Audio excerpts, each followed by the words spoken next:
So, in continuing what we started with yesterday, or in section number 3 on Napoleon, one of the things that is important to understand are some of the costly mistakes that he made to lead to the downfall or decline of his rule.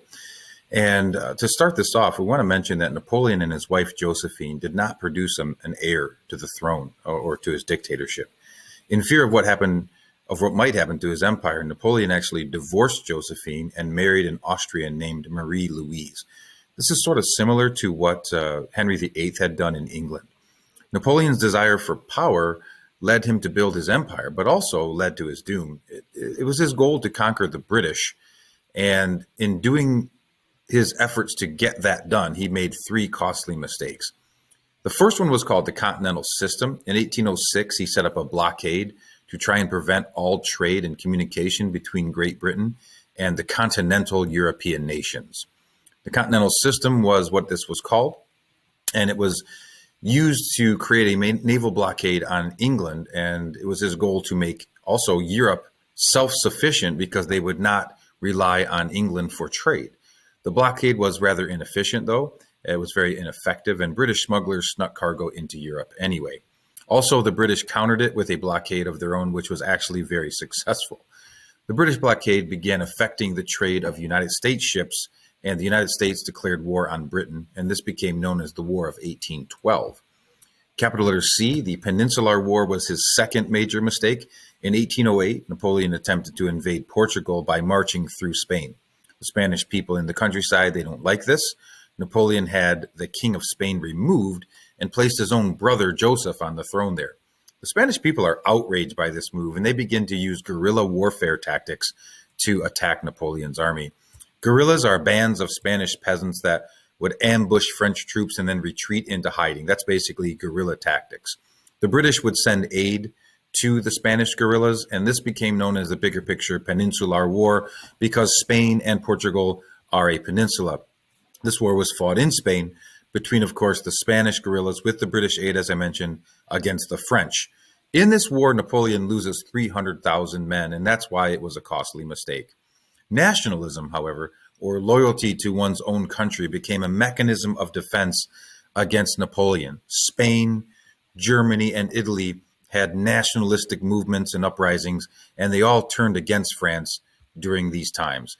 One of the big feelings about nationalism that arose during this time was nationalism and its resistance to foreign rule. If you have pride in your own country, then you want to definitely resist outsiders taking control. Capital letter D talks about his attempt to invade Russia. In 1812, Napoleon began to invade Russia. He wanted Poland, and so did Russia, and so they were kind of going back and forth over controlling it. Russia refused to stop trading with Britain. Also, even though the two had been allies, they eventually went to war.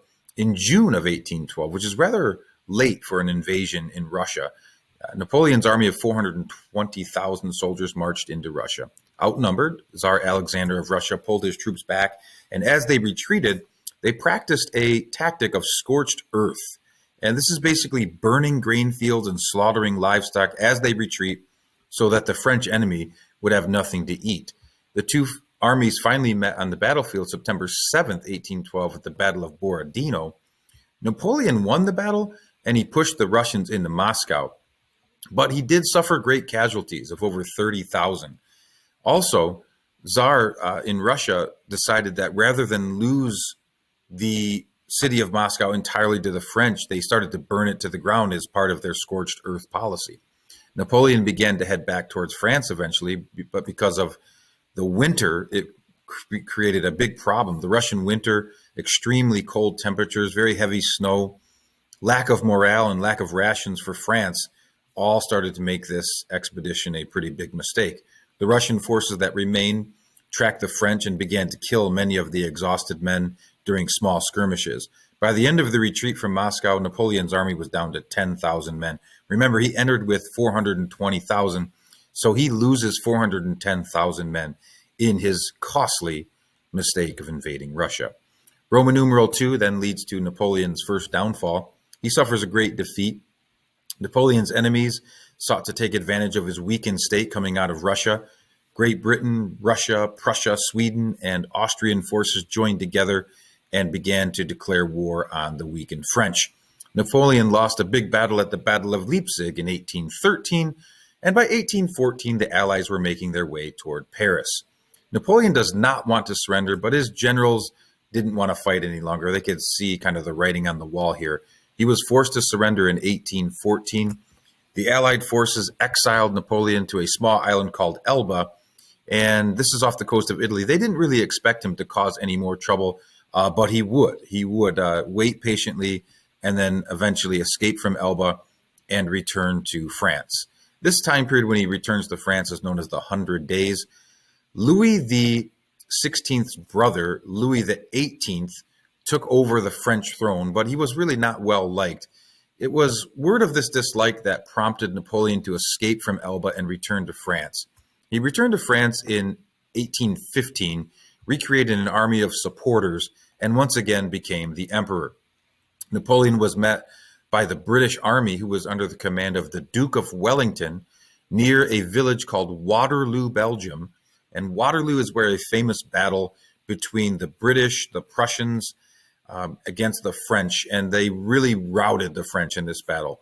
The 100 Days is this time period in which Napoleon's last bid for power lasted up until his defeat at Waterloo.